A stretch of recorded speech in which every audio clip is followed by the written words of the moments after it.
अध्यात्म विज्ञान कोई धर्म या संप्रदाय नहीं है। ये स्पिरिचुअल साइंस है जो कुदरत के कानून पर आधारित है।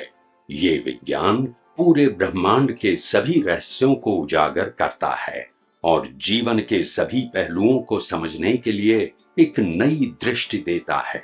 इसी को आर्ट ऑफ विजन कहते हैं, दुनिया को देखने की एक नई दृष्टि, जो अध्यात्म विज्ञानी परम पूज्य स्वामी श्री कमलेशानंद जी के निर्देशन में सनातन सत्य का अनुसंधान कर हमारे जीवन को प्रकाशित करे।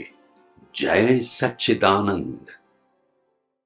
કે આ અધ્યાત્મ વિજ્ઞાનની જે ક્રાંતિકારી ચિંગારી છે એને બહુ નાની ના સમજશો, કારણ કે વિશ્વના તમામ ધર્મોની સામે આ ચિંગારી એવું કામ કરી રહી છે કે જે હજારો લાખો થિંકર વિચારકોને ધર્મગુરુઓને આ વિજ્ઞાન માટે વિચારવા પ્રેરે છે। કારણ કે આ વિજ્ઞાન એક જ વિજ્ઞાન છે જે નિષ્પક્ષપાતી છે। આ દુનિયામાં આ એક જ વિજ્ઞાન એવું છે કે જેનો માલિક કુદરત છે। આ એક જ એવું વિજ્ઞાન છે કે જ્યાં કોઈ ક્રિયાકારને એટલા માટે ઇમ્પોર્ટન્ટ નથી, કારણ કે જન્મથી મોત સુધીની બધી અવસ્થા કુદરતી ઘટના છે। આ એક જ વિજ્ઞાન એવું છે કે જેને વિશ્વની કોઈ પણ વ્યક્તિ સાવલી સમજી ઉપયોગ કરી અનુભવી કરી અને બીજાને વેચી શકે છે, કારણ કે કોઈની મોનોપોલી નથી, કોઈની ઓનરશિપ નથી। આ એક જ વિજ્ઞાન એવું છે કે દુનિયાના તમામ ધર્મોથી બિયોન્ડ છે। કેવું છે? આ એક જ વિજ્ઞાન એવું છે કે જેમાં ફોર્મેટ નથી। આ એક જ વિજ્ઞાન એવું છે કે જેમાં પાપ પુણ્ય પ્રાયશ્ચિત સબ્જેક્ટ જ નથી। દુનિયામાં કોઈ ધર્મ એવો ના હોય કે જેમાં પાપ પુણ્ય પ્રાયશ્ચિતની વાત ના હોય, જેમાં ફોર્મેટની વાત ના હોય, એવો એક પણ ધર્મ ના હોય। આ એવું વિજ્ઞાન છે કે જ્યાં ગુરુ શિષ્ય સબ્જેક્ટ નથી। આ અધ્યાત્મ વિજ્ઞાન એવું વિજ્ઞાન છે કે અહીંયા દરેક વ્યક્તિનું એક જ લેવલ છે, સ્પિરિચ્યુઅલ સાયન્ટિસ્ટ। અહીંયા કોઈ ફોલોઅર્સ કે ડિસાઇપલ નથી, બધા સ્પિરિચ્યુઅલ સાયન્ટિસ્ટ બને છે। એક જ કેટેગરી। આવું વિજ્ઞાન હજારો વર્ષો પછી, એટલે કે ભગવાનના મહાવીરના નિર્વાણ પછી પહેલી વખત આ ફૂલ ફોર્મમાં સાયન્સ બહાર પડે છે। સાયન્સ તો અનેક મહાપુરુષોએ સમય સમયે આ કલિયુગમાં પણ બહાર પાડવા પ્રયત્ન કર્યો, એવું નથી કે નથી કર્યો। અને આ વિજ્ઞાન પણ અનેક મહાપુરુષોએ પ્રાપ્ત કર્યું હતું, પણ પરિસ્થિતિ એવી હતી કે જનતા એમની વાતને એક્સેપ્ટ કરી શકે વિધાઉટ ફોર્મેટ, એ સિચ્યુએશન હતી। એટલે જ્ઞાની પુરુષ દાદા ભગવાન 1958માં જ્ઞાન પ્રગટ થયા પછી 62 સુધી તો એમને કોઈ ઓળખી શક્યું નહીં। 4 વર્ષ સુધી જ્ઞાન પ્રગટ થયા પછી, અને જ્યારે ઓળખવાની શરૂઆત થઈ ત્યારે શરૂઆતમાં એમણે પણ માત્ર વિજ્ઞાન આપવા પ્રયત્ન કર્યો। કે હું કેવલ શુદ્ધાત્મા છું, બાકી બધું વ્યવસ્થિત છે। બે વસ્તુ, જેમ આપણે કહીએ છીએ કે શુદ્ધાત્મા અને કુદરતી ઘટના, એમને એમ કીધું કે આ પ્રકૃતિમાં પરમાત્મા છો અને પ્રકૃતિ એ વ્યવસ્થિતને આધીન છે, આ જ કીધું। અને એમને પણ તે વખતે કોઈ ફોર્મેટ ના આપ્યું ઇન આ બિગિનિંગ સ્ટેજ। તમે ઇતિહાસ જાણતા નથી ને બધા, પણ 4, 5, 6 વર્ષ પછી, એટલે કે જ્ઞાન થયાના 4 વર્ષ પછીના 5 વર્ષ, એટલે એપ્રોક્સિમેટ 9 થી 10 વર્ષ સુધી ટોટલ જ્ઞાન થયા પછી એમને પ્રયત્ન કર્યો ત્યાં વિજ્ઞાન આપ્યું છે, ધર્મ આપો, એટલે એમને ટાઇટલ પર આપ્યું અક્રમ વિજ્ઞાન। પણ પછી એમને ખ્યાલ આવ્યો કે મને તે બધા ભેગા થયા એ બધા માઇનસ માર્ક વાળા છે, 100 માંથી -2 -3 હવે વિજ્ઞાન આખું કેમનું? આ એમના શબ્દો કહું છું, મારા શબ્દો નથી કહેતો. અને શરૂઆતમાં છતાંય માઇનસ વાળાને અમે વિજ્ઞાન આપવા પ્રયત્ન કર્યો, પણ લોકો તગારાને પાવડા મૂકીને ચાલ્યા ગયા. આ પણ એમના શબ્દો, બોલતા નથી બધા. ત્યાર પછી સમજાયું કે આ લોકોને વિજ્ઞાન ડાયજેસ્ટ થશે, પછી આ ફોર્મેટ આવ્યું છે. સમજાય વાત? આ કોઈ ચમત્કાર એમને પણ પ્રયત્ન કરી ચૂક્યા હતા. એવું નથી કે પ્રયત્ન નતો કર્યો, એમની પાસે હતું પણ અને એમને પ્રયત્ન પણ કર્યો, પણ સંજોગોએ સાથ અને સંજોગો વગર તમે કશું કરી શકો. સમજાય છે? સ્થૂળ સંયોગો, સૂક્ષ્મ સંયોગો, વાણીના સંયોગો और છે ને પરાધીન છે. એ તમારી સ્વતંત્રતામાં આવતા ને તમે ગમે એટલા સમર્થ હોય તો પણ રામનું રાવણ ના બને. બોલતા નથી. તમે ગમે એટલા સમર્થ હોય તો પણ કૃષ્ણનું દુર્યોધન ના માને. અને તમે ગમે એટલા સમર્થ હોય તો પણ મહાવીરનું ગોસારથ ના માને. કારણ કે સંજોગ નથી. You are not uncapable. પણ સંજોગ નથી. અને કુદરત જેવા સંજોગ લાયા છે એ તરફ જ તમને લઈ જાય. એમાં તમારી બુદ્ધિ, તાકાત, જ્ઞાન વચ્ચે આવે. કુદરત એ તરફ લઈ જાય જ્યાં જેવો તમારો હિસાબ છે. શ્રીમદ રાજચંદ્રજી કે જેને દાદા ભગવાન વર્ષોથી ફોલો કરતા, બિફોર જ્ઞાન.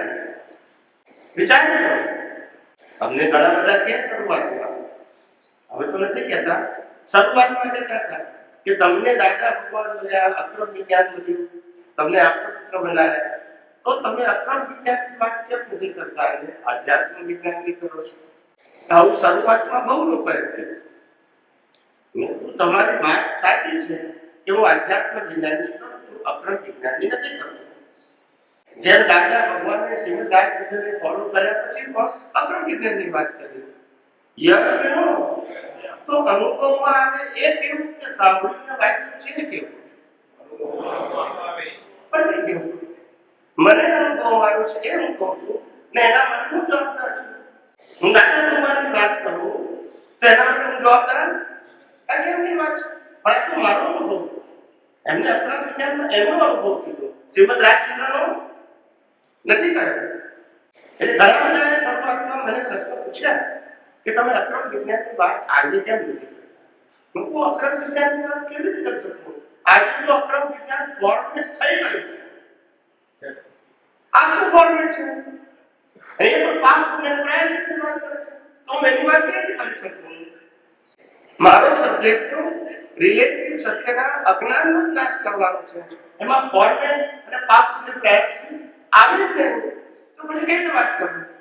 એટલા માટે હવે ધીમે ધીમે આ વિજ્ઞાન જેમ જેમ લોકો સમક્ષ પહોંચવા માંડ્યું તેમ તેમ લોકો સ્વયં આ વિજ્ઞાનને એક્સેપ્ટ કરવા માંડ્યા. એમાં કોઈના પ્રેશરની જરૂર નથી. લોકોને જેમ જેમ સમજાયું, જેમ જેમ ઉપયોગ કરવા માંડ્યા તેમ સ્વયં અનુભવ થયો. લોકો 4 મહિના, 6 મહિના, વર્ષ ઘેર સત્સંગ સાંભળીને યુટ્યુબ કે ટીવીમાં પહેલી વખત અહીંયા આવે છે અને પહેલી વખત અનુભવ કે છે. કારણ કે વિજ્ઞાન પાવરફુલ છે. અમે પાવરફુલ છે એવો અમારો દાવો નથી, પણ વિજ્ઞાન પાવરફુલ છે. જેને સમજાયું એને જેમ ઉપયોગ કરે અનુભવ થવા જ નથી. એટલે આપણે કશું એડિશનલ કહેવાની જરૂર નથી. આ વિજ્ઞાનનો પાવર.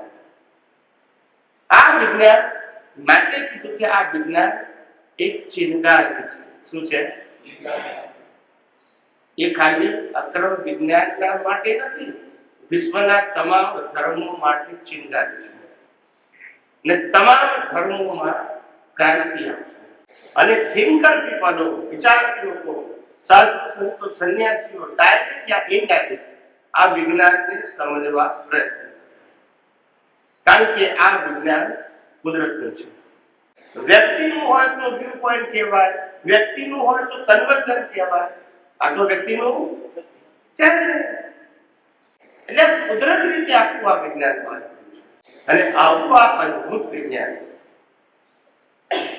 જેનો આપણે બધા આ કરજણ ખાતે નેહરુ ધામ ક્ષેત્રમાં લાભ લઈ રહ્યા છે. એટલે આ વિજ્ઞાન કોઈ સામાન્ય વિજ્ઞાન ના સમજાય, ભલે સમજાય ઓછું બની શકે, પણ આ કલયુગનું ટોપ મોસ્ટ સાયન્સ છે. કલયુગનું, સતયુગનું એ કેવળ દર્શન સુધી તમને લઈ જાય છે.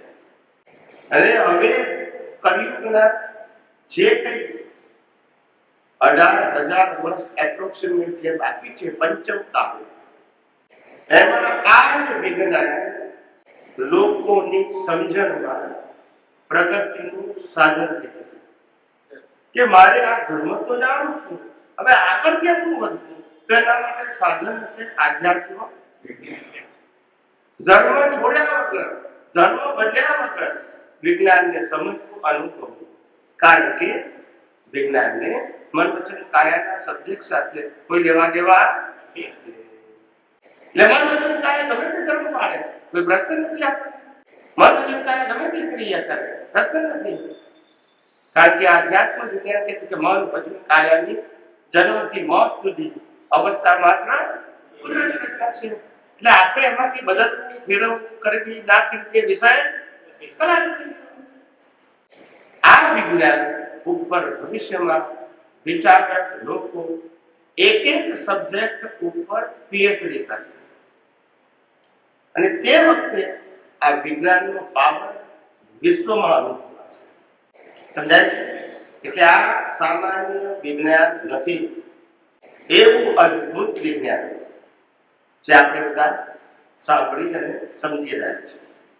આપણે આપણા જીવનની અંદર કેટલાય અવતારો આ રિલેટિવ સત્યની પકડમાંથી બહાર નીકળી શક્યા નથી.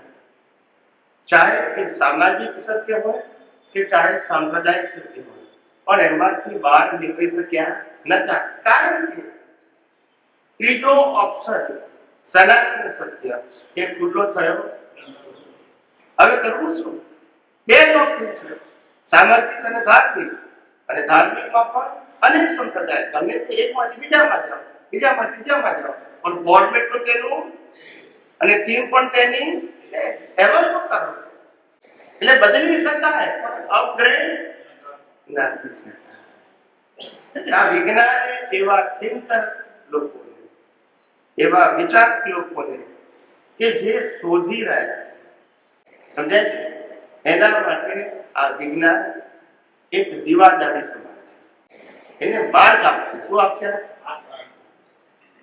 જે મુજે ગયા છે, આ ભવ અટવીમાં અટવાઈ ગયા છે, સંસાર સમુદ્રમાં ફસાઈ ગયા છે, એના માટે આ દીવાદાળી બનશે.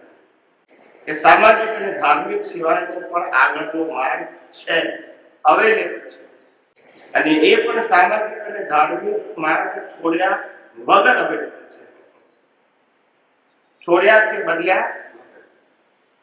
તમે તો મહાત્માઓ છો, ધર્મના માર્ગમાં બહુ ઊંડા નહીં ઉતરેલા બધા, પણ અમને જ્યારે જૈનોના અને વેદાંતના આચાર્યો મળે છે, ત્યારે એ લોકો પોતે કબૂલ કરે છે કે આત્મા અને કુદરત, કાનૂન અને કુદરતી રચના, એના ઉપર કેટલું બોલી શકાય એ કલ્પના બહાર છે. આટલું બધું વર્ણન કરી શકાય નહીં.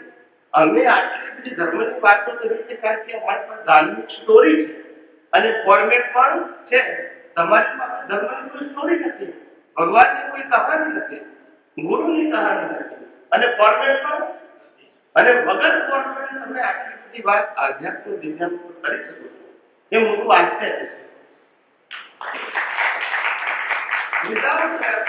વિધાઉટ સમજાય છે? જેમ જ્ઞાની પુરુષ દાદા ભગવાન કહેતા હતા, માલિકી વગરની વાણી. શું કીધું? તો અહીંયા પ્રૂવ થાય છે કે જે કંઈ કહું છું એ બધું કુદરત છે, મારું કશું. ને વાત પણ કરું છું થીમમાં કુદરત, કુદરતી કાનૂન અને કુદરતી આ જ આપણી થીમ છે. એમાં મારા લાઈફની કોઈ નવી વાત કરતો, કોઈ ધર્મની પણ વાત કરતો કે ધર્મ ગુરુની પણ વાત કરતો નથી. એટલે આવી રીતે અનાદિકાળથી જે જીવો આ ભવ અટવીમાં ફસાયેલા એને માર્ગ મળ્યો. શું મળ્યો? અને માર્ગને ખુલ્લો કરવા માટે અનેક નિમિત્તો મળેલા છે. એક નહીં, કોઈ પણ વસ્તુ રાતોરાત પ્રગટ થતી નથી. અમદાવાદ જેવા સિટી શહેર, ગુજરાતનું મોટામાં મોટું શહેર અમદાવાદ, ને એની અંદર પણ ઓલ્ડ સિટીમાં જન્મ, ચુસ્ત જૈન પરિવારમાં જન્મ, અને એની અંદર પણ નાની ઉંમરથી મા બાપ અને ધર્મગુરુઓ દ્વારા ધાર્મિક સંસ્કાર. આ પણ એક સંજોગ છે. આથી આપણે ઊભું કરી શકીએ નહીં. 8 વર્ષની ઉંમરે દીક્ષા લેવાના ભાવ, 9 વર્ષની ઉંમરથી શાસ્ત્રનો અભ્યાસ શરૂ કર્યો, 16 વર્ષ સુધીમાં વિશ્વના 30 ધર્મના ગ્રંથોનો અભ્યાસ કરી ચૂકેલો. વિશ્વના 33 ધર્મના ગ્રંથો 9 થી 16 વર્ષ સુધી. कहते हैं पुत्रना लक्षण पाळना, કમિંગ ઇવેન્ટ કાપ કે શેડોઝ દેખો. જે કંઈ થવાનું હોય એના બધા શેડોઝ દેખાય, કશું કોઈ ચમત્કાર થતો. આવી સામર્થ્યવાન વાણી આત્મવિશ્વાસ અને ઉલ્લાસ ભરેલી અને ઉત્સાહથી ભરેલી પ્રત્યેક વ્યક્તિને એન્કરેજમેન્ટ આપે. કારણ કે આ વિજ્ઞાનની થીમ છે નો સરેન્ડર. શું કીધું? નો સરેન્ડર. સરેન્ડર નહીં થવાનું. પ્રકૃતિનું જે થવાનું એ થાય, પણ હું ચેતન છું, અવિનાશી છું ને અનંત શક્તિ વાળું છું. પ્રકૃતિ તો કુદરતી રચના છે, કુદરત જે કરાવે કરે, પણ મારે સરેન્ડર થવું પડે. એ આધ્યાત્મિક વિજ્ઞાનનો વિષય. આધ્યાત્મિક વિજ્ઞાન એ તમારી અનંત શક્તિ વાળું સામર્થ્ય ખુલ્લું કરવાનું સાધન છે. અનંત શક્તિ જે તમારી પાસે ઇનબિલ્ટ છે, એને ખુલ્લું કરવા માટે આ વિજ્ઞાન છે. સમજાય છે? તમને સરેન્ડર કરવા માટે, તમને નીતિ નિયમોને ફોલો કરવા માટે તમે જાતે આ બ્રહ્માંડના બધા રહસ્યો આ વિજ્ઞાનના સૈદ્ધાંતિક માર્ગદર્શનથી ખુલ્લા કરો, અનુભવ કરો અને બીજાને વહેંચો. તમે જાતે જ અનુભવો મુક્તતા. હું તો ખાલી માર્ગદર્શક છું. શું છું?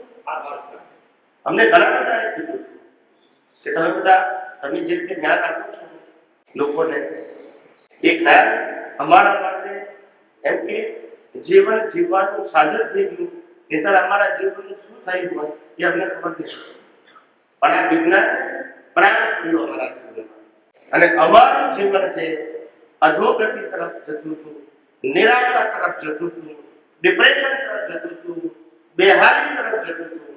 એમાં પ્રાણ પૂર્યો અને અમે સશક્ત અને સમર્થ છે એવું અમને રિયલાઇઝ કરાય કે અમે કાયર નથી.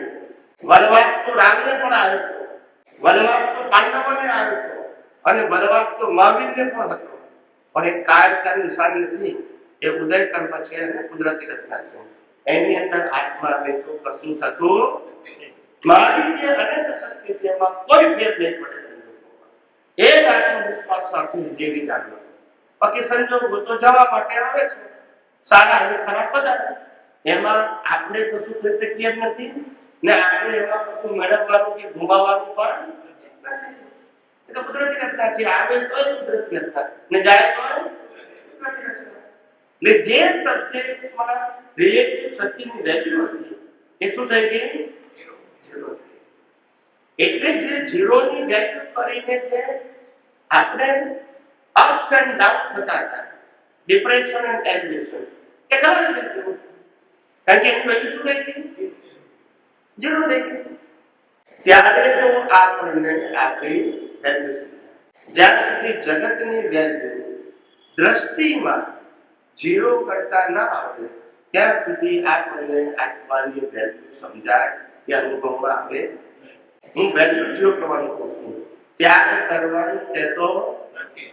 આવું અદ્ભુત વિજ્ઞાન આપણને બધાને પ્રાપ્ત થયું છે. એટલે વિજ્ઞાનનો લાભ ઉઠાવો અને લોકોને વહેંચો. મેં અનેક વખત કીધું છે, તમારી પાસે યુટ્યુબમાં કે વોટ્સઅપમાં જેટલા ગ્રુપ હોય એ બધામાં મૂક્યા કરો ગ્રુપમાં. વ્યક્તિગત તમને કોઈ કહે તો મોકલો, હું ના કહે તો નહીં મોકલો. યુટ્યુબમાં મૂકો, કોઈ કહેશે ને ક્યાં મૂક્યું, જોવું હોય તો જોવે, ના જોવું તો કઈ. પણ તમે નાનું પણ નિમિત્ત બનો કે ભાઈ આ સત્સંગ સરસ છે, મારે યુટ્યુબમાં મૂકવો છે, મારું શું છે, ચાર તો રાખવાનું નથી, જોવું હોય તો જોવે, ના જોવું હોય તો. પણ તમે એક નાના નિમિત્ત બનો કે આ સત્સંગે મને ઇન્સ્પાયર કર્યો તો બીજાને પણ કરી શકે છે. એવા સારા ભાવ સાથે મૂકો. વોટ્સએપ ગ્રુપમાં મૂકો કે યુટ્યુબમાં મૂકો, ફેસબુકમાં મૂકો, ઇન્સ્ટાગ્રામમાં મૂકો, જ્યાં મૂકો ત્યાં મૂકો. કોઈ ચાલતો રાખતો નથી, પણ એક નાના પણ નિમિત્ત બનીએ લોક કલ્યાણના, જગત કલ્યાણના. આ નાનું પણ તમારું કાર્ય એ 5, 25, 50, 100 વ્યક્તિનું જીવન બદલી નાખશે. માટે આવું અદ્ભુત વિજ્ઞાન છે, કુદરતી નિમિત્તે પ્રગટ થયું છે, ખુલ્લું થઈ ગયું છે. એનો આપણે પણ લાભ લઈએ અને વિશ્વના અનેક લોકો એનો લાભ પ્રાપ્ત કરે એવા ભાવ સાથેના આપણા પ્રયત્નો હોવા જોઈએ. સફળતા નિષ્ફળતાની કિંમત નહીં કરવાની. શું કીધું? સફળતા નિષ્ફળતા એ આપણો વિષય નથી, કુદરતનો વિષય છે. આપણો વિશ્વાસ છે આત્મવિશ્વાસ સાથેનો પ્રયાસ. આત્મવિશ્વાસ સાથેનો પ્રયાસ આટલું પૂરતું છે. સફળતા નિષ્ફળતા તો રામની નિષ્ફળતા મળી, કૃષ્ણને મળી, નવાબને મળી. એટલે આપણે એ સબ્જેક્ટમાં પડવાનું નહીં. આત્મવિશ્વાસ સાથે પ્રયત્ન કર્યા કરો, પરિણામની ચિંતા ના કરો. કર્મને વાધિકાર રસ્તે માં ફલેશુ રાજ. હે જીવ, તું કર્મ કરે જા, ફળની ઈચ્છા ના રાખે, કુદરત ઉપર છોડી દે. પાપ તૂટી નાખે, પરિણામ એ કુદરતને આપે છે. એટલે આવું અદ્ભુત વિજ્ઞાન છે, આપણને બધાને સાંભળવા, સમજવા, ઉપયોગ કરવા, અનુભવ કરવા મળે છે. એને આનંદપૂર્વક દુનિયામાં વહેંચવા પ્રયત્ન કરો, આત્મવિશ્વાસ સાથે. અને એનો પણ આનંદ અનેરો. તમારા એક નાના પ્રયત્નથી 5, 25 વ્યક્તિનું જીવન બદલી જતા એમાં તમે ખાલી નિમિત્ત બન્યા છો. શું બન્યા છો? તમારા પરિવારનું વોટ્સએપ ગ્રુપ હોય, એમાં સુંદર સત્સંગ તમને ગમ્યો હોય એ મૂકી દેવા. જેને સાંભળવું હોય સારું, ના સાંભળવું તો કઈ. આ વાતો શું છે? આપણે જે ખોટું કામ તો કરી નથી ને. મને ઘણા બધા કહેતા હતા, સ્વામીજી તમે તો બધાને વિજ્ઞાન કહેવાની છૂટ આપો છો, તો પછી આ બધા પડી નહીં જાય, અહંકારી નહીં થઈ જાય. આવું બધું મને બહુ આર્ગ્યુમેન્ટ કર્યા શરૂઆતમાં. પણ આ વિજ્ઞાનની બલિહારી છે કે એને બધા પ્રશ્નોના જવાબો એવા જડબે સલાહ આપ્યા કે પ્રશ્ન પૂછનારા જ બંધ થઈ ગયા. નેગેટિવ પ્રશ્ન પૂછનારા. મેં કીધું ભારત દેશનું સદભાગ્ય છે કે આ વિજ્ઞાન ખુલ્લું થયું છે. પણ દુર્ભાગ્ય છે કે જે લોકો એમ કહે છે કે અજ્ઞાન નિંદા પુત્રી કરવાની છૂટી, વિજ્ઞાન કહેવાની છૂટી નહીં, એ દુર્ભાગ્ય છે. ના સમજાય. લોકોની ટીકા નિંદા કરો એની છૂટી, વિજ્ઞાન ના કહી શકાય. કેવી સમજણ છે? વિજ્ઞાન વ્યાખ્યા કરો, જેને પામવું હોય પામે, ના પામવું તો કરી નહીં. ગંગા ગંગોત્રીમાંથી વહે છે ને, જેને પીવું હોય તો પીવે, ના પીવું હોય તો કરી નહીં. એનું કામ તો શું છે? વ્યવહારનું છે. એમાં આપણું કામ શું છે? વહેંચવાનું છે. જેને લાભ લેવો હોય તો લે, ના લેવો તો કઈ નહીં. વાંધો શું છે? આપણે ક્યાં કઈ ફરિયાદ છે? આપણે તો સારા આશયથી આત્મવિશ્વાસ સાથે વહેંચીએ છીએ. પરિણામ જે આવે છે, વાંધો શું છે આપણે? અને તે કુદરતી રચનાની બહાર, કુદરતી કાનૂનની બહાર કોઈ પરિણામ આવવાનું નથી. માટે કોઈને શું લાગશે એ આધારે આપણે કોઈ કાર્ય કરવાનું નથી. આપણા સારા આશય સાથે, આત્મવિશ્વાસ સાથે કાર્ય કરે છે. અને જ્ઞાની પુરુષ દાદા ભગવાનની વાત છે, આ જગતને પોસાય યા ન પણ પોસાય, છતાં હું કંઈ કરતો નથી, કરતા ભાવે કંઈ કરતો નથી, એવું નિરંતર ખ્યાલ રહેવું, એનું નામ કેવળ. વિચાર કરો, શેના માટે ગભરાવો છો? જ્યાં કોઈ અપેક્ષા નથી. એટલે આવું અદ્ભુત વિજ્ઞાન.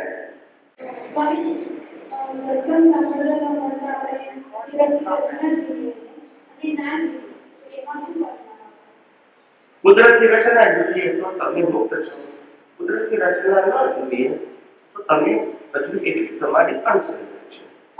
પણ એક ધ્યાન રાખવાનું કે સત્સંગ સાંભળતી વખતે આપણે એટલું ધ્યાન રાખવું કે આમાંથી કશું રિસીવ કરવું છે.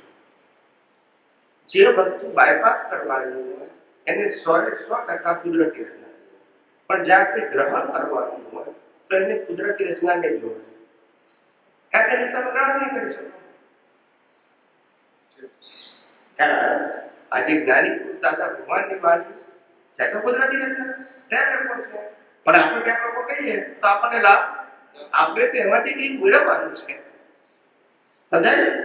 જે વસ્તુ બાયપાસ કરવાની છે, જે આપણી પ્રગતિ માટે બિલકુલ કારણરૂપ નથી અને જે ડિસ્ચાર્જ સ્વરૂપે વહે છે, એને ભલે કુદરતી રચના જોવું, પણ અનુભવી પુરુષની વાણી જેમાંથી આપણે કંઈક સમજવાનું છે, મેળવવાનું છે, જાણવાનું છે, ઉપયોગ કરવાનો છે, અનુભવ કરવાનો છે, માટે ત્યાં એટેન્શન આપવું. સમજાય? ઓકે. હા, વિજ્ઞાનનો અનુભવ કરવાનો એટલે શું? જેમ અજ્ઞાનનો અનુભવ કરીએ એટલે શું? અજ્ઞાનનો અનુભવ થાય છે? ના, પણ અજ્ઞાનનો અનુભવ બધા કરતા હશે.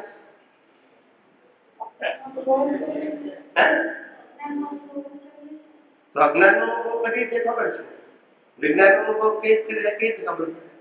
ભાઈ અજ્ઞાન હોય એનો ઉપયોગ કરો તો અજ્ઞાન અનુભવ થાય, વિજ્ઞાન હોય એનો ઉપયોગ કરો તો વિજ્ઞાન અનુભવ થાય. અજ્ઞાન એટલે બંધ થાય, વિજ્ઞાન એટલે છૂટાપડો.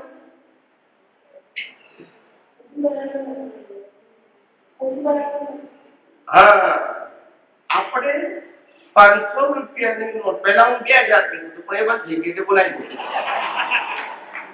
ત્યારે આપણને ખબર પડી કે પડી ગઈ છે આપણા ખિસ્સામાંથી, તારે 15-20 ફૂટ પગલા આપણે આગળ ચાલી ગયેલા. હવે પાછળ જોયું ત્યારે ખબર પડી નોટ તો પડી ગઈ છે અને આપણી જ છે. હવે આપણે લેવા જઈએ છીએ. શું કરીએ છીએ? પણ એ પેલા બીજા 2-3 વ્યક્તિઓ જોઈ, એમાંથી એક વ્યક્તિએ ઝાપટ મારીને લઈ લીધી. હવે આપણી પાસે આ નોટ વાળી છે એવો કોઈ પુરાવો નથી, બોલતા નથી. મારી છે કેવું કેમ એ તો બધા કહી શકે.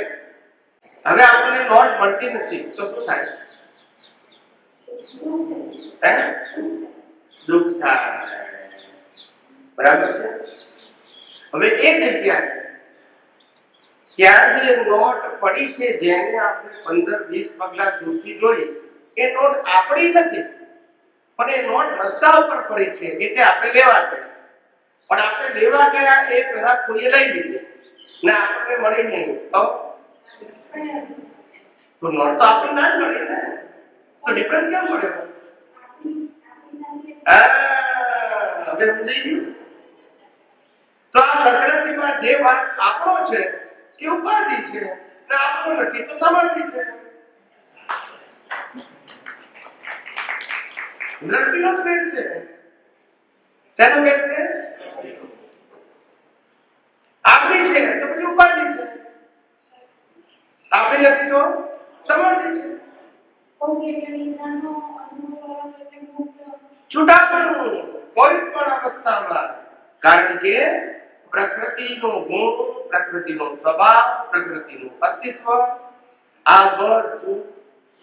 આ બધામાંથી કશું આપણું નથી. અને એમાં હું પણ અને મારા પણ મારી દ્રષ્ટિમાં જીવતું છે ત્યાં સુધી ઉપાધિ, અને હું પણ ને મારા પણ પ્રકૃતિમાંથી જીરો થઈ ગયું એનું નામ સમાધિ. અનુભૂતિ જ કરવાની છે, કશું બદલવાનું, ફેરવવાનું. એટલે તો આપણે કીધું કે આધ્યાત્મ વિજ્ઞાન એ આર્ટ ઓફ વિઝન છે, લાઈફને, દુનિયાને જોવાની દ્રષ્ટિ, એવી દ્રષ્ટિ કે જે આપણને મુક્તતાની અનુભૂતિ કરાવે. અજ્ઞાન એટલે એવી દ્રષ્ટિ જે આપણને સમય બંધનની અનુભૂતિ કરાવે, અને વિજ્ઞાન એટલે એવી દ્રષ્ટિ જે સમય મુક્તતાની અનુભૂતિ કરાવે. બસ આ આમાં કોઈ ચમત્કાર નથી. સમજાય? બહુ સિમ્પલ છે, અઘરું નથી. ફક્ત યથાર્થ રીતે સાયન્સ સમજવાની જરૂર છે. આ ન સમજ્યા એની તો આપણથી ફસામણ છે. આપણે તમે એવું કહ્યું કે હું ચેતન છું, અનશક્તિ વાળો છું, અને ચેતન છું, અનશક્તિ વાળો છું, અને અવિનાશી છે. તો અવિનાશી તો એ સમજાય છે કે ભાઈ આ ચેતન આજે જે રિલેટિવ ભાગ છે વિનાશી છે, અને એની સામે હું અવિનાશી.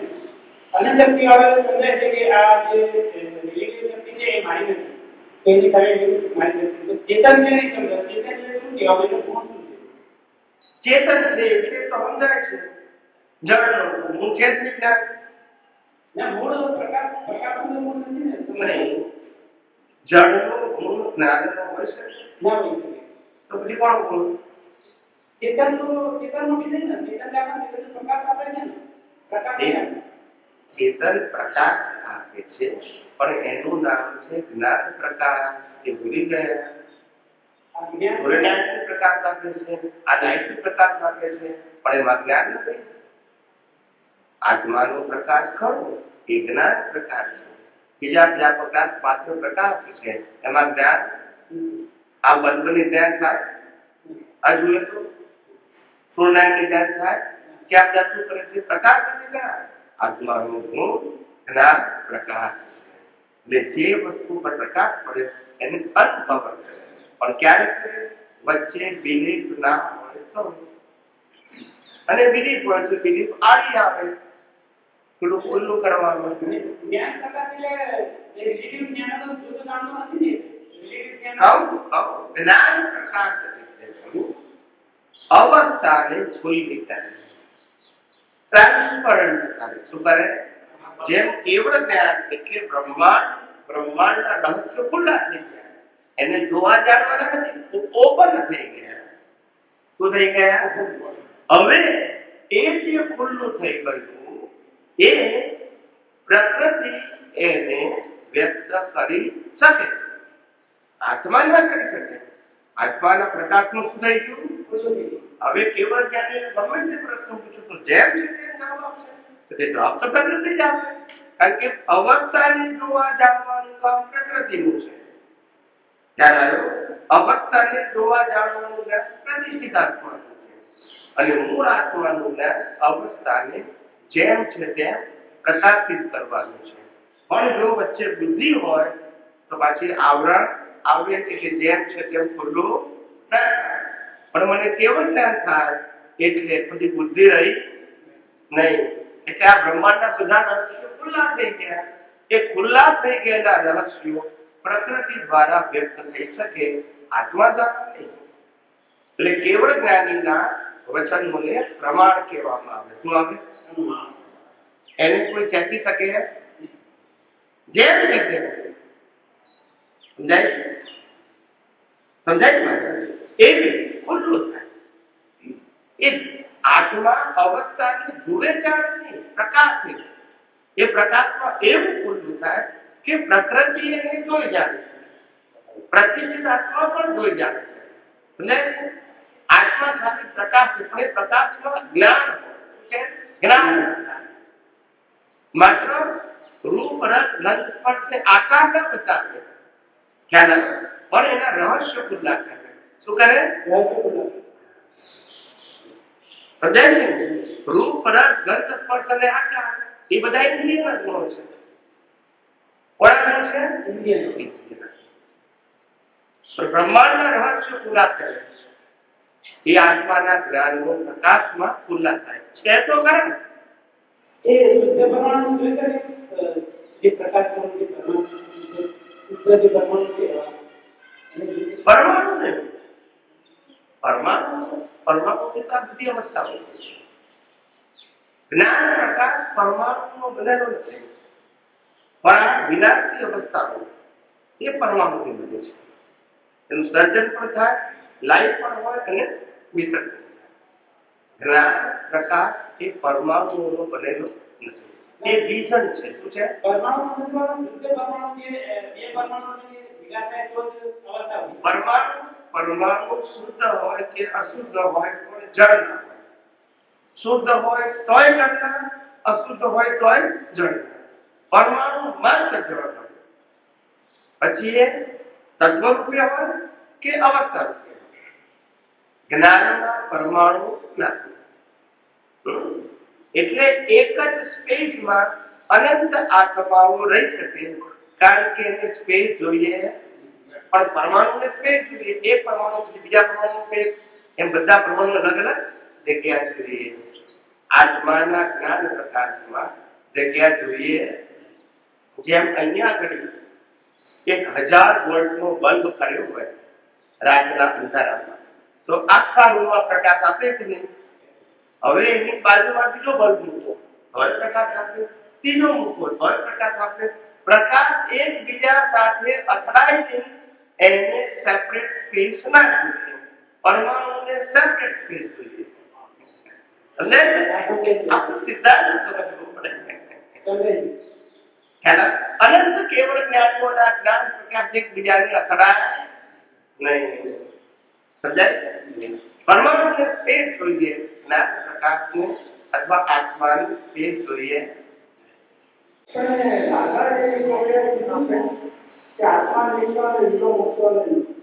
આત્માને લીલો મૂકશો નહીં. તો હવે આ જે કોન્સન્ટ્રેશન છે, આપણું કશેથી કોન્સન્ટ્રેશન થાય તો જેટલી સરસ જાગૃતિ રહેવી જોઈએ એટલી સરસ જાગૃતિ નથી રહેતી.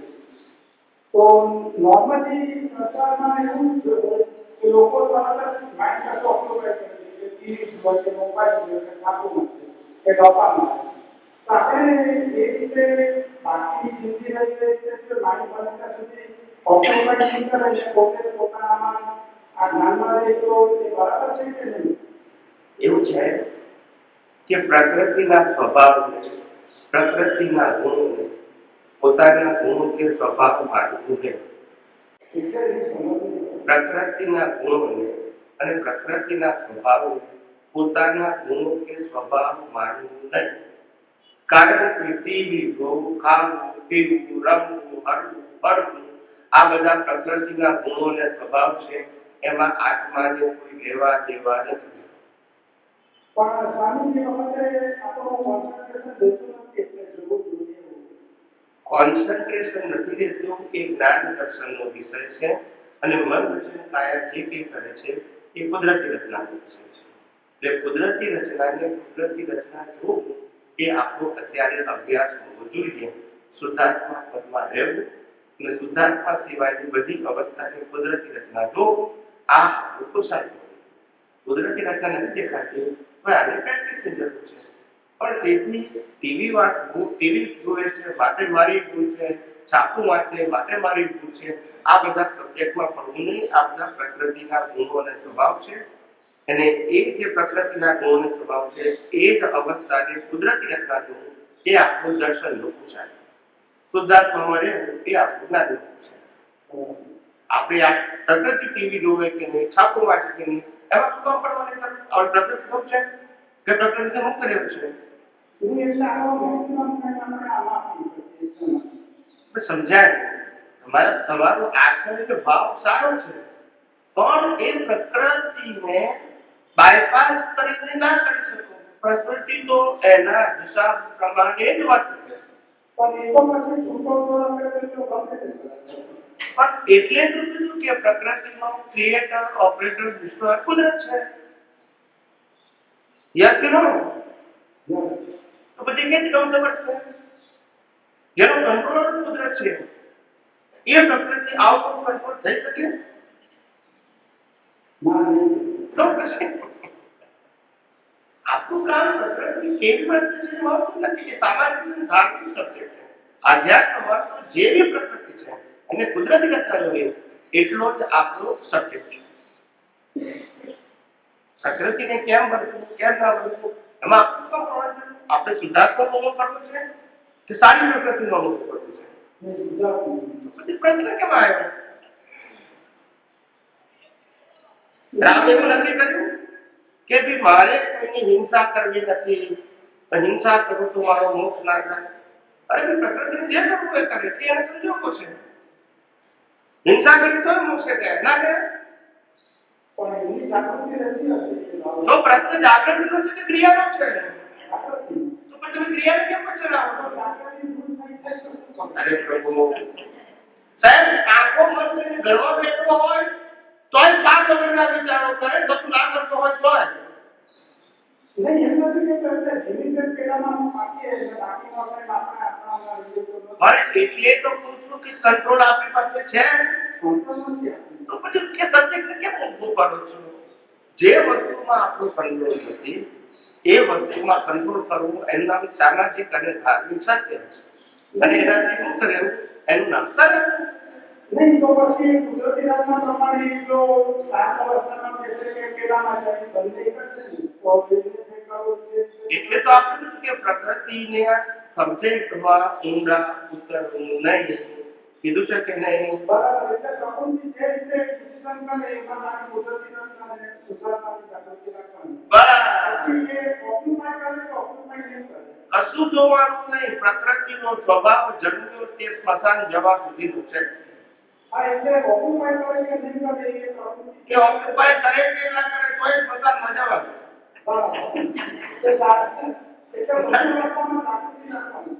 આપણે પ્રકૃતિ અને બધી જ અવસ્થાઓને કુદરતી રચના જોવું, આટલો સબ્જેક્ટ બનાવો. પ્રકૃતિને શું કરવું એ આપણે સબ્જેક્ટ નહીં બનાવો. જો બનાવશું તો પાછું રિલેટિવ સત્યમાં જતા રહેશે. એટલે પ્રકૃતિ જે કરે છે શાંત અવસ્થામાં બેસે કે ઓક્યુપાય કરે, મારે ખાલી જાગૃતિ બંને અવસ્થામાં રાખવાની ટ્રાય કરવાની. બસ કારણ કે પ્રકૃતિ માણસનો સ્વભાવ કેવો છે કે જ્ઞાની લાખ વખત કે ભાઈ તું કુદરતી રચના જો અને શુદ્ધાત્મામાં રહે, એવું લાખ વખત કે તોય ભૂલી જાય. પણ બીજો માણસ એમ કે તું ગધેડો તરત એક્સેપ્ટ કરી લે. ક્યાં એમ કે ગધેડો બને ને મને ગધેડો કેમ કીધું? પણ તને શુદ્ધાત્મા કીધું એ કેમ ભૂલી ગયો? પણ તો જે પાકું કરવાનું છે એમાં એટેન્શન આપવું ને, જે પાકું નથી કરવાનું એટેન્શન આપીને શું કરશો? અનંત અવતારથી પ્રકૃતિમાં તો પાકા થવા પ્રયત્ન કર્યો છે.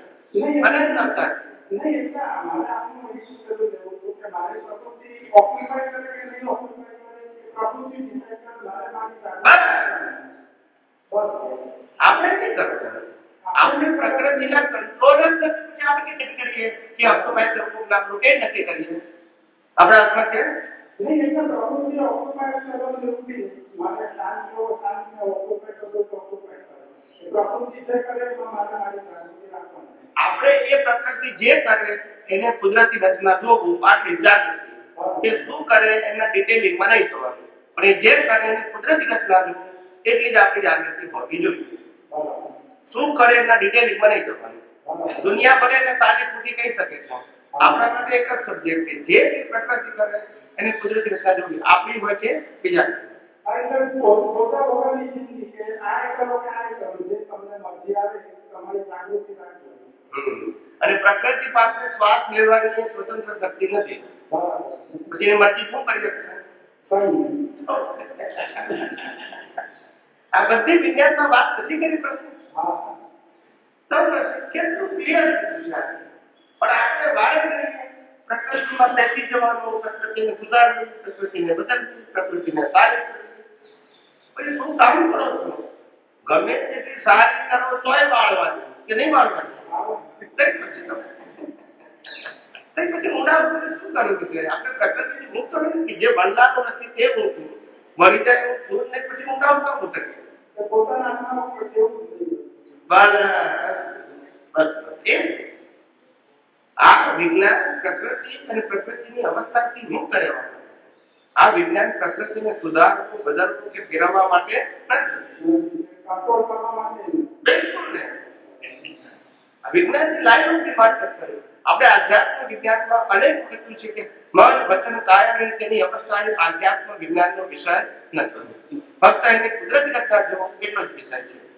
એના ડિટેલિંગમાં જવું એ આપણો વિષય નથી. આપણે કોઈ પણ એક્ટિવિટી કરતા હોય તો કન્ટિન્યુઅસ તો રહેતું જ નથી. તો પછી એનું શું કરવું? કન્ટિન્યુઅસ નથી રહેતું. એ આપણી પ્રેક્ટિસનો અભાવ છે. પ્રેક્ટિસ વધારવાની. અને પ્રેક્ટિસ ક્યારે વધશે? જાગૃતિથી વધશે. જાગૃતિ ક્યારે વધશે? એ પ્રેક્ટિસ જે કરી રહ્યા છે એની વેલ્યુ સમજાશે. જે શરૂઆતમાં આપણે કંઈ કરતા હોય તો યાદ રહે, પછી વચ્ચે સમજ એવું થાય. બધાને એવું થાય, તમને એવું નહીં, બધાને એવું થાય. કોઈ આધ્યાત્મનો માર્ગ એ ચમત્કારનો માર્ગ નથી. પ્રેક્ટિસ કરતા કરતા પરફેક્ટ થવાનું. સમજાય છે? બધાને બાકી નવી વસ્તુ નથી. આ તો ઘણા બધા મહાત્માઓ અને ઘણા બધા મુમુક્ષુ, ઘણા બધા જિજ્ઞાસુ સત્સંગમાં ઘણી વખત આવે, બહુ વિચારો ઠીક કરે ને એનો આશય પણ સારો હોય, પણ એમનું તો પ્રેઝન્ટેશન હોય એમાં આપણને કમી લાગે. કઈ રીતે કમી લાગે? એક મહાશય હતા, તે ગીતાના માસ્ટર અને ગીતા ઉપર અનેક પ્રવચન કરેલા અને ગીતાની પોતાની ભાષામાં સારી રીતે સમજીને લોકોને સમજાવતા. અને એ આપણી પાસે નીકળી આવે પહેલી વખત સત્સંગ સાંભળીને 5-10, અને એમને સત્સંગ સાંભળ્યો, ગમે એવું ન કરો, પ્રશ્ન પૂછ્યા, જવાબ પણ આપ્યા, જવાબમાં સંતોષ પણ થયો એમને. પણ એમને પ્રશ્ન પૂછ્યો કે સ્વામીજી, મેં તમારા 5-10 સત્સંગ સાંભળ્યા છે અને આજે તમારો પ્રત્યક્ષ સત્સંગ સાંભળ્યો, પણ હજુ મને જેવો જોઈએ એવો અનુભવ થતો. અને ત્યાં મેં પ્રશ્ન પૂછ્યો, તમારી ઉંમર કેટલી છે? બોલતા નથી. એ કે જો ઉંમર લેવા દેવા છે એમ તમે ધીમે ધીમે સમજ્યા છે. મને કે 70 વર્ષ થયા. હું આ ગીતા કેટલા વર્ષથી વાંચું છું? તો કે 50 વર્ષથી. પ્રવચન કેટલા વાંચું છું? કે 30 વર્ષથી. હું 50 વર્ષથી ગીતા વાંચ્યા પછી, 30 વર્ષ પ્રવચન કર્યા પછી અનુભવ કેટલો થયો એ બોલો. બોલતા નથી બધા. તો પછી બોબડી જો ચમત્કાર થતો થઈ ગયો હોય એટલે કોઈ પણ વસ્તુની પ્રોસેસમાં સમય લાગે. પણ આધ્યાત્મ વિજ્ઞાનની અંદર એક જ મહત્વ છે, સાચો માર્ગ મન છે. હવે સિન્સિયરલી અને ઓનેસ્ટલી આપણે એ માર્ગને જ્ઞાન દર્શનથી ફોલો કરવાનું છે. આજે 1% થયો, 2% થયા, 5% થયા, નુકસાન શું છે? મોટા સાધુ સંતો મહંતોને આ વિજ્ઞાન દ્રષ્ટિ નથી તો પ્રગતિ થવાનો પ્રશ્ન નથી. તો એ લોકોને ચિંતા કરીને આપણું 2% થાય તો નુકસાન શું છે? માત્ર તો હાચું કરો ના હું લોકો માર્ગ નથી મળેલો, કોઈ ઠેકાણું એક ની 11 અવતારનું ઠેકાણું નથી. કારણ કે વાત નથી, આ તો અમને માર્ગ મળ્યો. ભલે ને 100 માંથી 2% ને પણ 2% સાચા માર્ગે છીએ.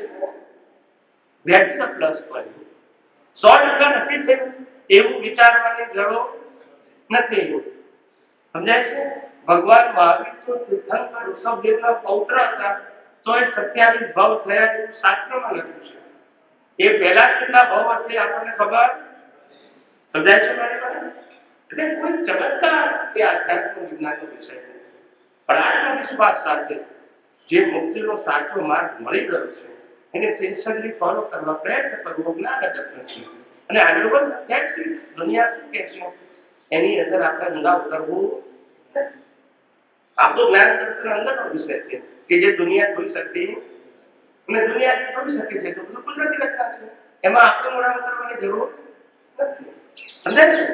એટલે જેમ જેમ આગળ વધશો એમ તમને મુક્તતાની અનુભૂતિ સ્વયં થશે. આગળ વધવું એટલે સમ્યક જ્ઞાન, સમ્યક દર્શનનો સંજોગોમાં યથાર્થ ઉપયોગ કરશો તો અનુભવ તમને થશે. એમાં કોઈના સર્ટિફિકેટની જરૂર, જ્યારે પોતાનો અનુભવ થાય તો કોના સર્ટિફિકેટની જરૂર છે? કોઈના નહીં. કોઈની પાસેથી લેવાનું હોય તો સર્ટિફિકેટ આપણને જાતે થાય પછી. આ વિજ્ઞાન જ એવું છે કે પોતાને સ્વયં એક્સપિરિયન્સ અને એ દુનિયાને ખબર પડે એવું હોય. સત્તામાં રહેલું અજ્ઞાન એટલે શું? સત્તામાં રહેલું અજ્ઞાન એટલે અનંત અવતારથી ક્યુમ્યુલેટ કરેલું રોંગ બિલીફનું જ્ઞાન. એનું નામ ઇઝ ઇક્વલ ટુ અજ્ઞાન. આ બધું જ આ રિલેટિવ ક્ષેત્રના બધા જ્ઞાન અનાદિ અવતારથી ક્યુમ્યુલેટ કરેલા છે.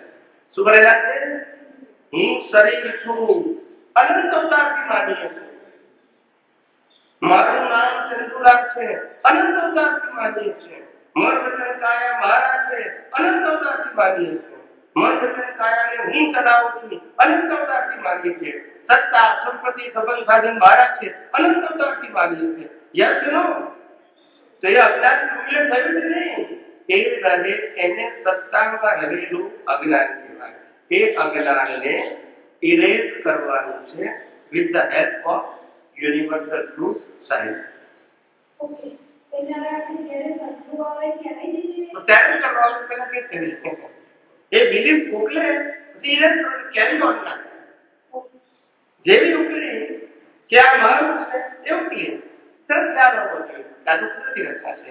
આ બિલીફ સાથે I have a no concept એ ઉકલી ગઈ મિટાય નહીં અને બિલીફ ની સાથે જોઈન થઈ ગયા તો પછી ક્યાં ફોરવર્ડ થશે રાગ અથવા દ્વેષ થઈ.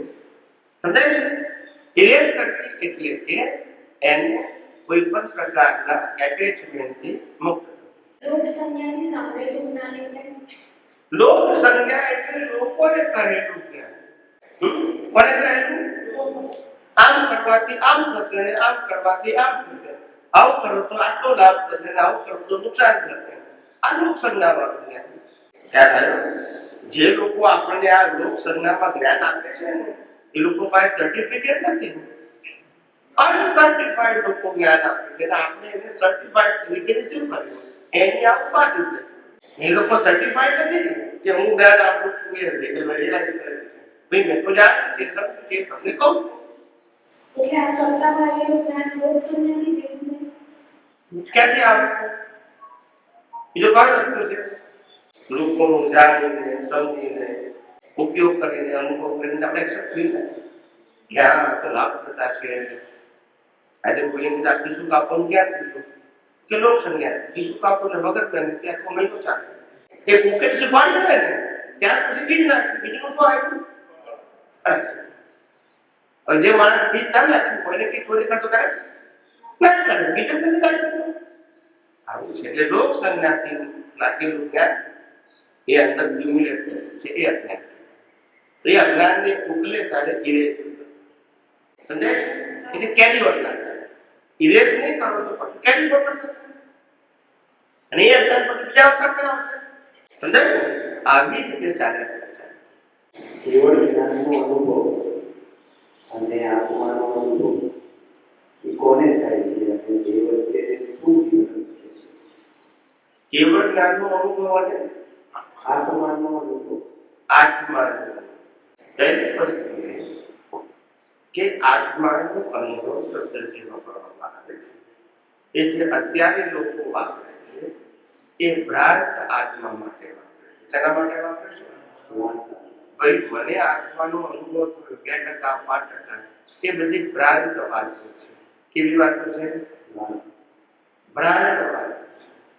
આત્માનો અનુભવ માત્ર લાસ્ટ બર્થમાં માતાના ગર્ભમાંથી જ થાય. કોને થાય?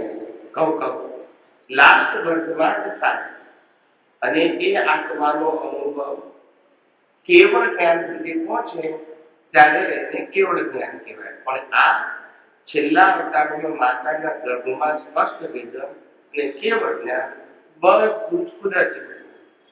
પુરુષાર્થથી નહીં. શેનાથી નહીં?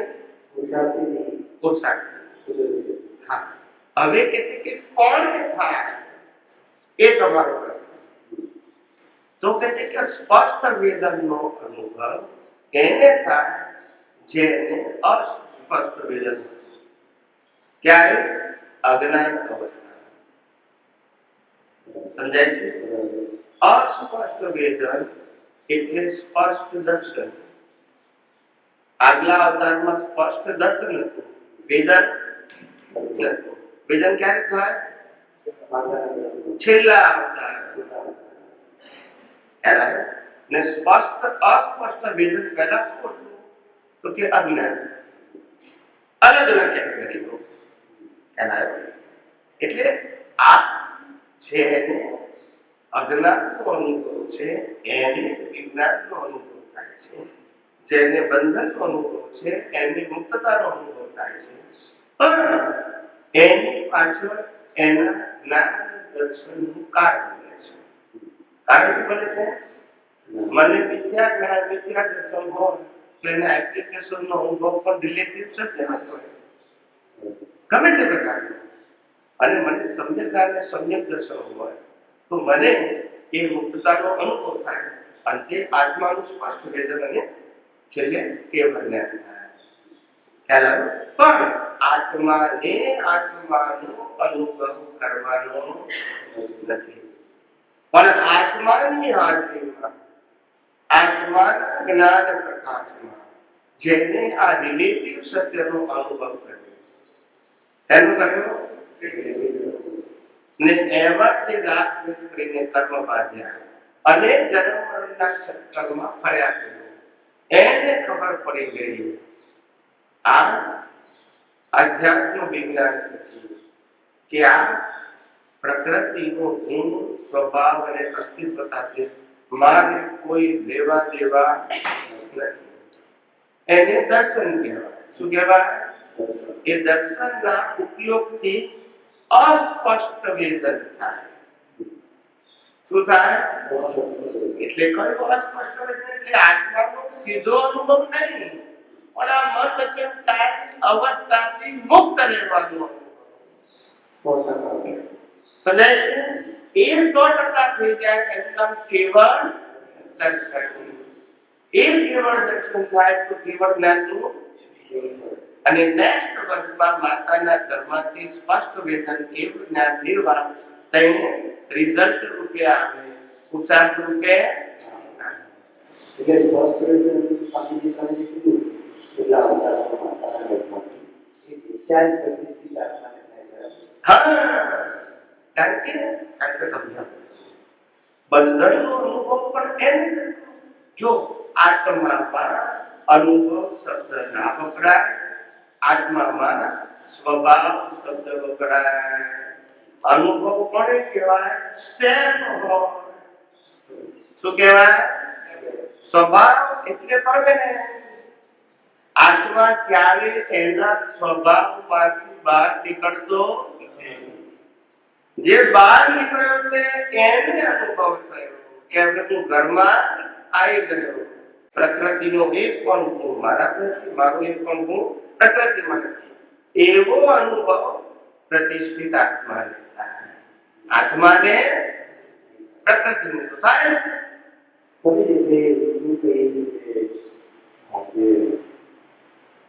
વિનાશીને વિનાશીનો અનુભવ થાય, અવિનાશીને અવિનાશીનો થાય, અવિનાશીને વિનાશીનો અનુભવ ના થઈ શકે. તો વિચાર પ્રતિષ્ઠિત આત્મા છે એ તો વિનાશી છે.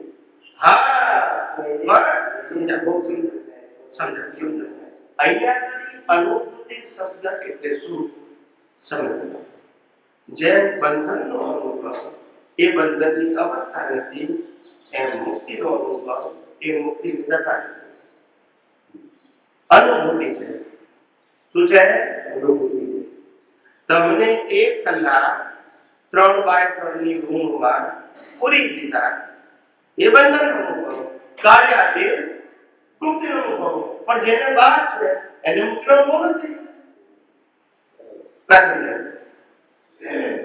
બંધન થયું એને મુક્તિનો થાય. આત્માને બંધનનો અનુભવ નથી, મુક્તિનો અનુભવ કેવી રીતે થાય? જેને બંધનનો છે એને મુક્તિનો અનુભવ. પણ એને અનુભવ શબ્દ શું સમજાવ? રિયલાઇઝેશન. જેમ બંધનની અનુભૂતિ થાય છે, બંધન એ સ્થૂળ અવસ્થા છે, અનુભૂતિ સ્થૂળ અવસ્થા નથી, એ ફિલિંગ છે. શું છે? સમજાય છે? મેં તમને 1 કરોડ રૂપિયા આપ્યા એવું તમે સાંભળ્યું, તમને અનુભૂતિ થાય કે નહીં? ફિઝિકલી તો નથી આપ્યું, ખાલી તમારા એકાઉન્ટમાં પૈસા નાખ્યા છે અને એસએમએસ જ આવી ગયો અને પછી કલાક પછી માઇનસ થઈ ગયા, તો એ અનુભૂતિ. પણ ફિઝિકલ વસ્તુ નથી મળ્યું. શું જે નાની છે એને જ આત્માને શું લેવા દેવા? સમજાય છે? એટલે અનુભૂતિ શબ્દ આત્મા માટે ના વપરાય, સ્વભાવ શબ્દ આત્મા માટે વપરાય, અનુભૂતિ શબ્દ પ્રતિષ્ઠિત આત્મા માટે વપરાય અને અવસ્થાની સ્થૂળ અનુભૂતિ એ મિકેનિકલ આત્મા માટે.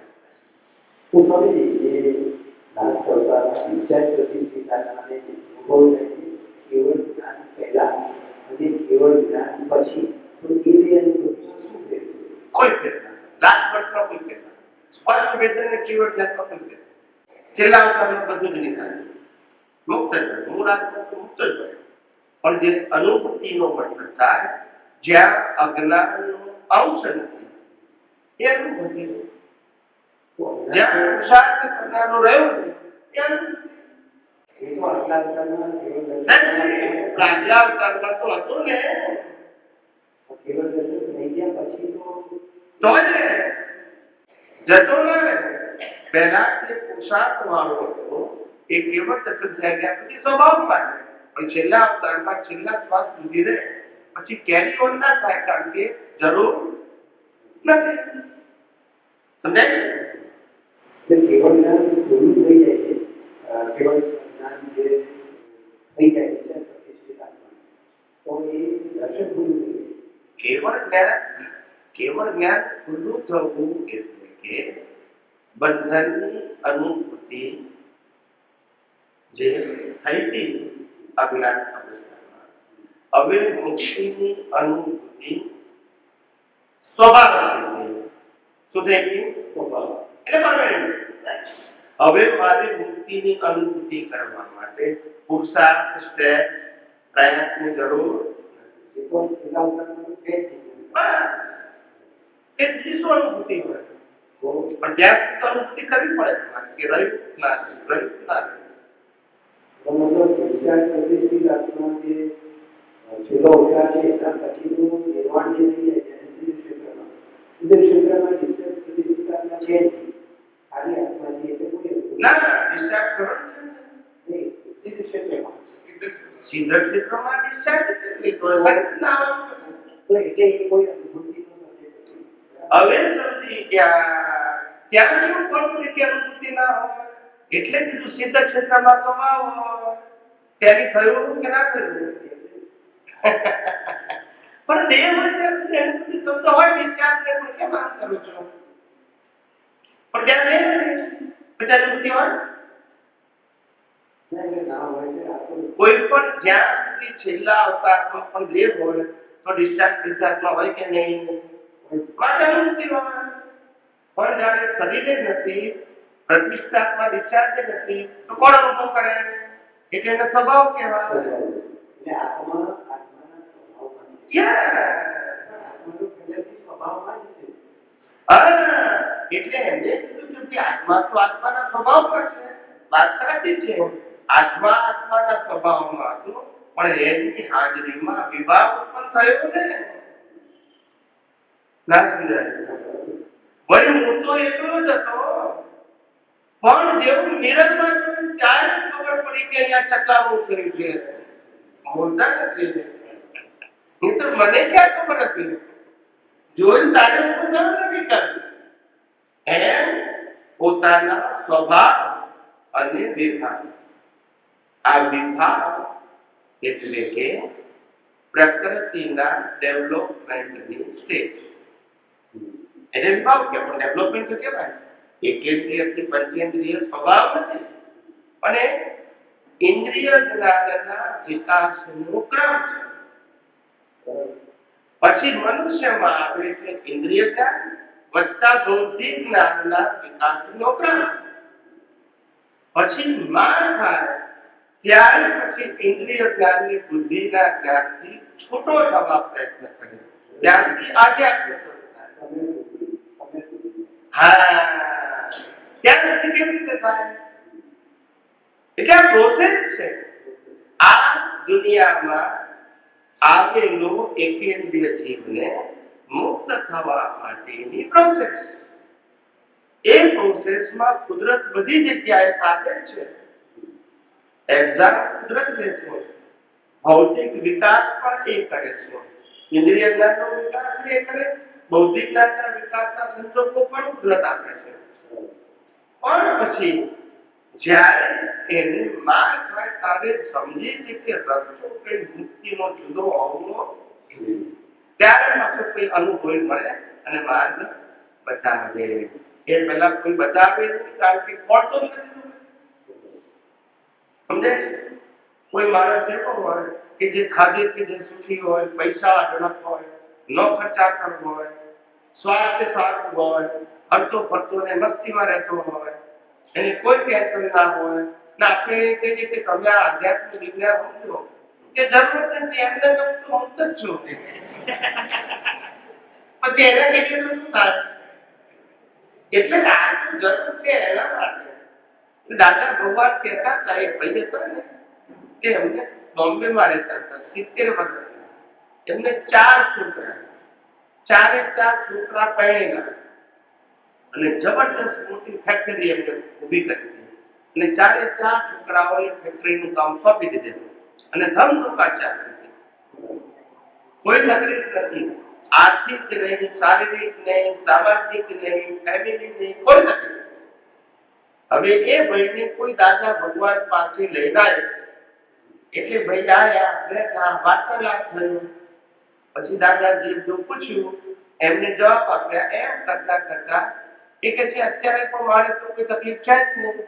તો દાદા કે તમારે આ જ્ઞાનની જરૂર જ્યારે છોકરા બહુ એના છોકરા ગોદામાં રહે ત્યારે આપજો, હમણાં જરૂર બોલતા નથી. કારણ કે હમણાં તો મસ્તી મારો. સમજાય છે? માર ખાય ત્યારે કોણ હવે સમજી ગયા. સમજાય છે? એમ ડોક્ટર પણ એવું જ કહે છે, મને ત્યાં સુધી સંબંધ રાખવો નહીં, જ્યારે બીમાર થાય ત્યારે જ આવજો કન્સલ્ટિંગ ફી સાથે. હું મફત નથી કરતો. નીતા સંબંધ પાડી દો પહેલેથી તો તમારે ચિંતા લેવાય. માટે વાદા આપણે ત્યારે જ આવવાનું, તો જ કન્સલ્ટિંગ ફી આપવાની, તો ફ્રી થઈ જાય. પણ આ દુનિયામાં સૌથી વધારે મોંઘું હોય તો મફત. સૌથી કોસ્ટલી મફત કહેવાય. એક મહાસાહેબ મને પૂછ્યું હતું, આથી મને લાગે છે કે 94-95 અમેરિકા ગયો ત્યાં દાદા ભગવાને પણ કીધું છે કે મફત સૌથી મોંઘું હોય. એ ભાઈએ મને આત્મવાણીમાંથી વાક્ય કાઢી બતાવ્યું કે મફત સૌથી મોંઘું કેમ કીધું? સસ્તું હોય તો કે મેં એટલા માટે જે મફત મેળવ્યું છે ને એ ચક્રવૃદ્ધિ વ્યાજ સાથે રીપે કરવું પડશે. મફત નથી. સમજાય છે? એક માણસે મને પ્રશ્ન પૂછ્યો છે કે સ્વામીજી તમે આ બધાને વિજ્ઞાન અમને બધાને ફ્રી ઓફ કોસ્ટ આપો છો, તો અમારી જવાબદારી નહીં? મેં તો તમારી જવાબદારી ખરી. આ આવતા આપતા તમારે વેચવાનું, તમારી જવાબદારી. મને કશું આપવાનું નહીં, પણ આ લેવાનું વેચવાનું તો શું ને? દુનિયાને પહોંચાડવાનું. જે મારો ભાવ છે એ તમારા પર થશે. આટલી તમારી ડ્યુટી. મને કશું આપવાનું નથી, પણ મારો ભાવ છે એ તમારો ભાવ છે. સમજાય? આ લોકો એક અમારા જૈન આચાર્ય હતા, તેમની સાથે વાત થઈ હતી. એ મને કે મારા 300 શિષ્યો છે. કેટલા? સાધુ સાધ્વી સાથે. હું તમારું આટલું જ્ઞાન વેચે છે, ગયા અવતારમાં ફ્રી મેળવ્યું. બોલતા નથી. અમારા ગુરુદેવે કહ્યું, અમારા ગુરુદેવ એમ જ કેવું પડે, બોલતા નથી. વેચે છે બધા. આપણે તો આપણી ગુરુદેવ છે નહીં. અહીંયા તો બધાને આત્મદેવ જ છે. આ દુનિયા સમજવા છે ખરેખર. જ્યારે તમે આમ સાયન્ટિફિક જોશો ને ત્યારે થોડું ત્યાં સંબંધ બધા કેમ આવું બધા એના કારણ હોય છે. કશું રેન્ડમ થતું આખી જિંદગીમાં પોતે ભર જુવાનીમાં 18, 20, 22, 25 વર્ષે ભણી ગણી અને દીક્ષા લે, ત્યાગ લે અને આખી જિંદગી ગુરુની સેવા કરે, પ્રત્યક્ષ અને પરોક્ષ રૂપે ગુરુનું નામ અમર કરે વિશ્વ. ત્યારે એ તો પેમેન્ટ છે. શું છે? એ તો પેમેન્ટ છે. ના સમજાય તો સમજવા જેવું છે. કશું મફત હોતું, બધું એક્શન એન્ડ રિએક્શન. આ તો વિતરાગ પુરુષો એક્શન રિએક્શન વાળા લાગે. અંતર ધ્યાન અને રૌદ્ર ધ્યાન વિશે સમજાવો. આર્ત ધ્યાન અને રૌદ્ર ધ્યાન. આર્ત ધ્યાન એટલે પોતાને પીડાકારક ધ્યાન. આમાં જો કે ઘણા બધા ખબર નથી પડતી, એટલે વ્યાખ્યા ભૂલી નાખી છે ને ખબર નથી પડતી. હું તમને સાત વાત કરું છું. પોતાને પીડા થાય એવું ધ્યાન કરવું એનું નામ આર્ત ધ્યાન. બીજાને પીડા થાય એવું ધ્યાન કરવું એનું નામ રૌદ્ર ધ્યાન. સમજાય છે? હવે એક્ઝામ્પલ કોઈ વ્યક્તિ સુખી થાય એટલે હું દુખી થઉં એનું નામ આર્ત ધ્યાન. કોઈ વ્યક્તિ સુખી થાય એને જોઈને હું દુખી થઉં એ આર્ત ધ્યાન. મેં કોઈને દુખી કર્યા નથી પણ એનું જોઈને હું દુખી થઉં એ આર્ત ધ્યાન. ખબર છે? અને કોઈને દુખી કરવા માટેનો પ્રયત્ન કરવો, ભાવ કરવો એ રૌદ્ર ધ્યાન. અને અત્યારે તમે કોઈને મારો છો એ રૌદ્ર ધ્યાનનું ફળ છે. અને અત્યારે તમે કોઈને જોઈને દુખી થાવ છો એ આર્ત ધ્યાનનું ફળ છે. હવે સમજાયું? બીજ ગયા અવતારમાં, ફળ ના સમજાયું? સમજાયું કે નહીં? ગયા અવતારમાં ભાવ કર્યા હતા કે કોઈની પ્રગતિ મને સહન થતી નથી. કોમ્પિટિશન અને કમ્પેરિઝન તે આવા ભાવ કર્યા હતા. તે આ અવતારમાં રૂપકમાં આવ્યા. મારાથી પેલો આગળ જાય ને દુખી હું થયું. એ આર્ત ધ્યાનનું ને રૌદ્ર ધ્યાનનું ફળ કે પેલા મને બહુ હેરાન કર્યો છે, હવે હું જોઈશ લઈશ કે છે. આર્ત ધ્યાન, રૌદ્ર ધ્યાન તે બીજા અવતારમાં મારા કાર્ય કરે. ના સમજાય એમ સમજાય છે? એટલે પોતે દુઃખી થવું એ આર્ત ધ્યાન, બીજાને દુઃખી કરવા એ રૌદ્ર ધ્યાન. સમજાય છે? પણ આજે એક્ઝામ્પલ આપો એ આર્ત રૌદ્ર ધ્યાન અર્થ શું કીધું? અને ધ્યાન એ ઇનવિઝિબલ છે અને ફળ એ વિઝિબલ છે. સમજાયું? આ બધું સમજવું પડે. આ તો રોજ ચોપડી વાંચે, હજાર વખત વાંચે, પણ રામચંદ્ર માયા કશું સમજે એવું એ ક્યાં કરે? અલ્લાહ કી કુની જેવું કોઈને ના સમજે. જ્ઞાનની સૂક્ષ્મ ભાષા અનુભવની જ્ઞાની સમજે, બીજાને કઈ ના સમજે પડે. એ ખાલી શબ્દનો અર્થ કરે, મર્મ જાણે. અમારા એક મહાત્માએ મને પૂછ્યું હતું કે આર્ત ધ્યાન, રૌદ્ર ધ્યાન, ધર્મ ધ્યાન, શુક્લ ધ્યાન એને દાદા ભગવાન પરિણામ કીધું છે. શું કીધું? ચાર પ્રકારના ધ્યાન એ પરિણામ છે. એટલે મને ભાઈએ આપતવાણીમાંથી વાક્ય લઈને આવ્યા કે દાદા ભગવાને આર્ત ધ્યાન, રૌદ્ર ધ્યાન, ધર્મ ધ્યાન, શુક્લ ધ્યાન પરિણામ કીધું છે. તમે પુરુષાર્થ કહો છો, તમને એ જ ના સમજણ પડે ને. આ જે બહારના સંજોગોમાં તમને અંદર આર્ત, રૌદ્ર, ધર્મ ધ્યાન ઉત્પન્ન થયું એ આ સંજોગોનું પરિણામ છે. એનું પરિણામ નેક્સ્ટ બર્થમાં આવશે. સમજાયું? એટલે આ પરિણામ એટલે આજનો પુરુષાર્થ. પણ એ બહાર દેખાય, પણ એનું જયારે પરિણામ આવશે તારે દુનિયાની બહાર એ વખતે ધ્યાન ના કહેવાય, એ વખતે રિઝલ્ટ કહેવાય. શું કહેવાય? ધ્યાન, આર્ત ધ્યાન, રૌદ્ર ધ્યાન, ધર્મ ધ્યાન ને શુક્લ ધ્યાનના જે કોઝ હતા એનું ફળ એ વિઝિબલ, પણ ધ્યાન ચારે ચાર ઇનવિઝિબલ. આ સમજાય પણ દાદા એનું પરિણામ એટલે રિઝલ્ટ સમજે. આવું જ તે મને સમજાવતા દમ નીકળી ગયો. કારણ કે એને પકડ પડી પરિણામ એટલે રિઝલ્ટ. બસ આવો સિમ્પલ અર્થ કરવા ગયા. અને આ બધું પરિણામ એટલે કે આ સંજોગોમાં તે કરેલો પુરુષાર્થ એના સંજોગોનું પરિણામ. આ ધ્યાન, રૌદ્ર ધ્યાન, ધર્મ ધ્યાન એ જે તારું પરિણામ એટલે આજનો પુરુષાર્થ એનું ફળ ક્યારે આવશે? નેચરલ. ત્યારે એ કુદરત આપણું રિઝલ્ટ કહેવાય. આજે સંજોગોમાં તે ઊભું કરેલું રિઝલ્ટ છે કે કોઈને જોઈને મને આર્ત ધ્યાન થયું, કોઈને જોઈને રૌદ્ર ધ્યાન થયું. જે બહાર દેખાતું એ ધ્યાન છે એ તમારા જ્ઞાન દર્શનનું પરિણામ છે. ને પરિણામનું જે બીજ પડ્યું એનું ફળ ક્યારે આવશે? નેચરલ. પણ આવી સૂક્ષ્મ વાતો કોઈને સમજણ પડે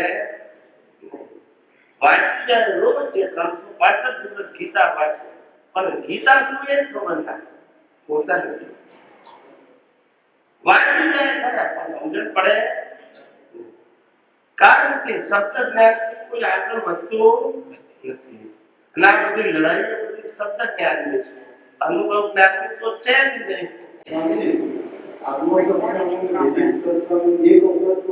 સાંભળે અને પછી બીજી પણ સાંભળે તો એવો દર્શનની પ્રોસેસમાં આવી ગયું હું માનું છું. એવું કોઈ કન્ડિશન નથી. પણ જેમ જેમ વધારે સાંભળે વાંચે એમ એમ જે સમજણ છે એની ડેપ્થ, એની સ્ટ્રેન્થ એની બ્રોડનેસ ધીમે ધીમે વધતી ધીરે ધીરે એના પર્સન્ટેજ વધે છે, બરાબર છે? યસ આપણે સત્સંગમાં એવું સાંભળ્યું છે કે 1% પણ અજ્ઞાન હોય ને તો પણ એ નીચે પડી શકે છે, બરાબર? આપણે 90% સુધી પ્રગતિ કરેલી છે, કેટલો ઇન્ટરેસ્ટ ને કેટલો તાલાની ઉપયોગ બધું ત્યાં સુધી પહોંચેલા છે. હમ. તો એવી આપણે મહાત્માઓ સાયન્ટિસ્ટો કઈ જગ્યાએ આવી ભૂલો તમારાથી ના થાય અહંકાર શું છે? એક અહંકાર સાથે મોહ. શું હોય? મોહ. અહંકાર તો કોમન ચીજ છે, પણ મોહ એવું મોહ હોય કે જે પ્રાપ્ત થયું છે એનો પણ મોહ. એ મોહ એને માર ખવડાવે હોય. એને સમ્યક મોહ કહ્યું. કેવો સમ્યક મોહ. એ માર એવો ખવડાવે કે નરગતિમાં લઈ જાય. સમ્યક મોહ. મારાથી આ બધા પામી ગયા. મોહ છે, સમ્યક મોહ છે, તો અધોગતિમાં જાય. કારણ કે માલિક થયો. કોણ માલિક થયો? કુદરતે આપેલા જ્ઞાનનો એ માલિક થયો. તો માર ખાવ. આપણું કામ કુદરતે આપ્યું તો વેચો. માલિક થવાનું હતું. માલિક થવાનું માર ખાવ છે. સમ્યક માલિક થયો ને માર ખાવ પડે. આવું તો સમજવું પડે. સમજાય કે માર ઉપર કર્યા પછી પણ કાંઈ છૂટું કાપે. અત્યારે જે પ્રથમ તીર્થંકર થવાના છે પદ્મનાભ, પ્રથમ તીર્થંકર, હવે પછી જૈનોની 24મી માં, એ પ્રથમ તીર્થંકર પણ અત્યારે નરકમાં છે ને નેક્સ્ટ મનુષ્ય ભવમાં જ તીર્થંકર થવાના છે. વિચાર કરો કેવી ભૂલ કરી હશે આગલા મનુષ્ય ભવમાં. તારે થયું ને આગલા મનુષ્ય ભવમાં ભૂલ કરેલી તે નરક ભોગવે છે અને હવે નરકમાંથી સીધા મનુષ્યમાં તીર્થંકર થઈને વચ્ચે કોઈ લાઈફ નથી નહીં. આ સમજવા જેવું આપણે ધીમે ધીમે સમજવું પડશે. પણ અત્યારે તો આપણે વિજ્ઞાન પાકું બંધ કર્યું. અમે તો બધા સત્સંગમાં જવાબ આપવા બંધાયેલા છીએ અને તૈયાર છીએ, પણ વિજ્ઞાન પાકું કરો. દ્રષ્ટિથી એની વેલ્યુ સમજો, ઇન્ટરેસ્ટ સમજો, એપ્લિકેશન, એક્સપિરિયન્સ, સબમિશન, આ બધું અનુભવ કરો. ગ્રેજ્યુએટ બહુ જ ઇમ્પોર્ટન્ટ છે. જેમ જેમ તમને મુક્તતાની મુક્ત થશે ને આ સંસાર ઓટોમેટિક ગૌણ લાગશે. કેવો લાગશે? ગૌણ એટલે કે જસ્ટ બાયપાસ.